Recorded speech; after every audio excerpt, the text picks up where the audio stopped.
ఈ రోజుల్లో ఎలా అంటా ఉన్నారంటే, మీరు తెల్ల బట్టలు వేసుకోవచ్చు కదా, మీరు కూడా తెల్ల బట్టలే వేసుకోవచ్చు కదా, మీరు బ్లాక్ వేసుకున్నారేంటి, బ్లాక్ అంటే సాతాను కలర్ అని చెప్తా ఉంటారు కొంతమంది కదండి. మరి సాతాను రంగు బ్లాక్ అయితే ఈ యొక్క భూమి ఆకాశాలను సృజించింది ఎవరండి? జుట్టు కలర్ ఏంటండి? బ్లాక్. మనం సృష్టించిన దేవుడు తన చేతితో సృష్టించాడు. సాతాను రంగు ఎందుకు వేస్తాడండి మనకు తీసుకొని వచ్చి? అన్ని రంగులు సృష్టిలో ఉన్న సమస్త every colour is made by God. దేవుడు దాన్ని తయారు చేశాడు. కొంతమంది ఎలా జడ్జ్ చేస్తూ ఉంటారంటే, నువ్వు బ్లాక్ వేసుకున్నావా నువ్వు అపరిశుద్ధుడివి, నువ్వు బ్లాక్ వేసుకున్నావా అంతే నువ్వు సాతానుతో సమానమే అని చెప్పి చాలామంది కామెంట్స్ కూడా పెడతా ఉంటారు. సిస్టర్, మీరు అన్ని రంగులు ఎందుకు వేసుకుంటున్నారు? నా దేవుడు సృష్టిలో అన్ని రంగులను ఉంచాడు.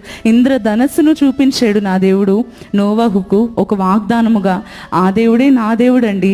నేను ఆయన చేసిన సృష్టిలో చూపించిన ప్రతి రంగును నేను సంతోషముగా నేను వాడుకుంటాను.